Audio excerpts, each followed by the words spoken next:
Assalamualaikum warahmatullahi wabarakatuh. Perkenalkan sebelumnya saya Anis Salsabila Alwi dari Fakultas Agama Islam, Prodi Perbankan Syariah. Saya membuat video ini guna memenuhi tugas manajemen perbankan saya. Di sini saya akan membahas tentang pendanaan bank syariah. Yang pertama, bank syariah itu didanai oleh simpanan masyarakat atau pihak ketiga. Jenis simpanan masyarakat itu ada berupa giro, yaitu simpanan nasabah pada bank yang penarikannya dapat dilakukan setiap saat dengan menggunakan cek, bilet giro, sarana perintah pembayaran lainnya, atau dengan perintah pemindah bukuan.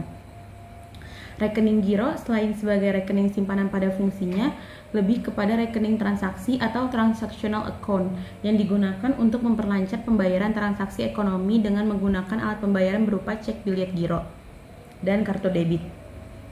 Target utama rekening giro sesuai fungsinya sebagai rekening transaksi adalah nasabah dari segmen usaha atau bisnis, baik nasabah perorangan maupun institusi. Karena ditujukan untuk segmen bisnis, maka persyaratan formal pembukaan juga lebih ketat. Antara lain, yang pertama harus memiliki akta perusahaan, surat izin usaha atau SIUP, kemudian ada nomor pokok wajib pajak atau NPWP, kemudian ada surat referensi dan atau catatan printout transaksi bank dari rekening giro di bank lain. Kemudian ada dalam bentuk tabungan, yaitu simpanan dana nasabah pada bank yang penarikannya hanya dapat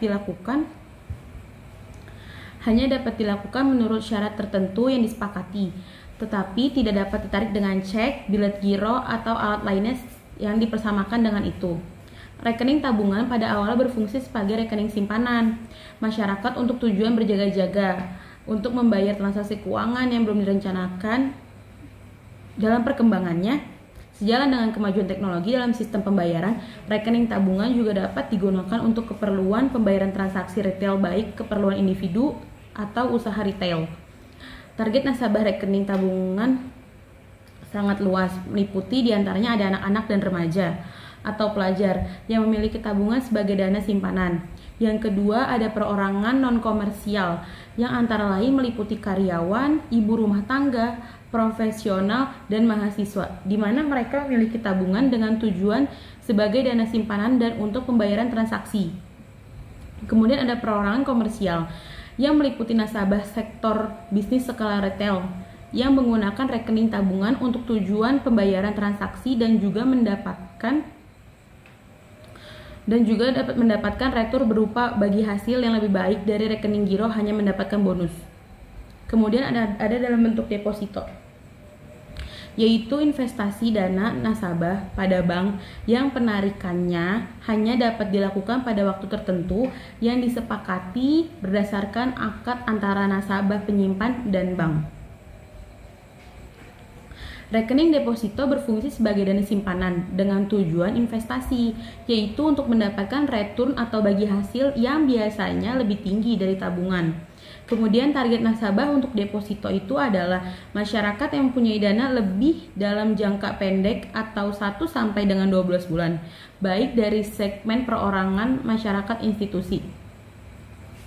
Kemudian masyarakat yang mempunyai dana lebih atau excess fund tanpa batasan waktu, tetapi lebih memilih instrumen keuangan jangka pendek atau perbankan daripada instrumen keuangan jangka panjang atau pasar modal, yang disebabkan selera resikonya, yang tidak berani mengambil resiko ataupun karena tidak memiliki kemampuan pengelolaan dana yang baik. Khusus untuk nasabah yang disebut terakhir, Bank Syariah mengembangkan layanan yang disebut Priority Banking dan Wealth Management Unit.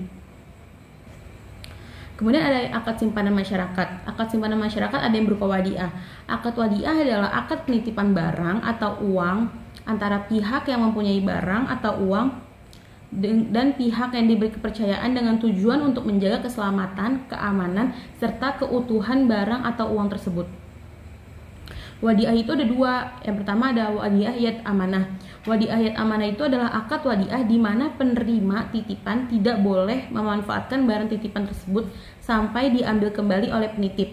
Yang kedua itu ada wadiah yad domanah. Akad wadiah di mana barang titipan selama belum dikembalikan kepada penitip dapat dimanfaatkan hasilnya oleh penerima titipan. Apabila hasil dari pemanfaatan tersebut diperoleh keuntungan, maka seluruhnya menjadi hak titipan.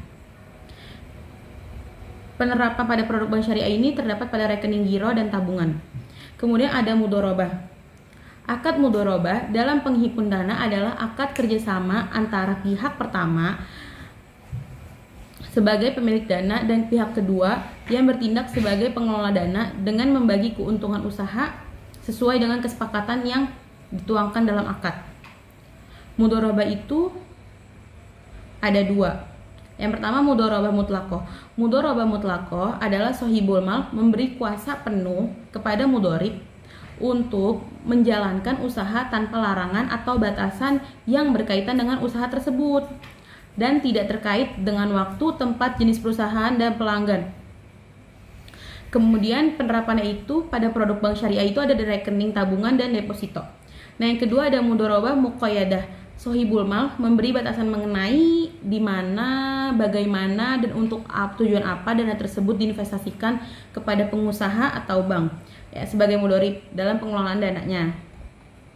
Penerapan pada produk bank syariah ini terdapat pada rekening investasi terikat, kemudian baik secara on atau off balance sheet. Kemudian jenis-jenis produk pendanaan. Ada bank syariah mandiri itu ada contohnya tabungan BSM deposito. Bank Muamalat Indonesia itu contohnya ada tabungan Muamalat IB dan deposito mudharabah IB. Kemudian dana masyarakat non simpanan pihak kedua. Jenis dana non simpanan itu ada dari pasar uang atau SIMA, kemudian dari pasar modal atau sukuk, kemudian ada dari investasi privat, ada dari kewajiban lain-lain seperti titipan dana pajak, titipan transfer, dan lain-lain. Modal pihak pertama itu contohnya ada seperti saham. Saham biasanya itu dana yang disetor oleh pemilik perusahaan. Kemudian ada saham preferen, yaitu saham yang memiliki kekhususan. Biasanya terikat hasil yang lebih besar dari saham biasa, tetapi dikompensasi dengan hilangnya hak suara. Kemudian ada cadangan modal, yaitu dana modal yang sudah dicadangkan untuk keperluan tertentu. Ada laba ditahan, dana modal yang berasal dari keuntungan bank tahun-tahun sebelumnya. Sekian dari video yang saya buat, kurang lebihnya mohon maaf. Billahi taufiq wal hidayah. Wassalamualaikum warahmatullahi wabarakatuh.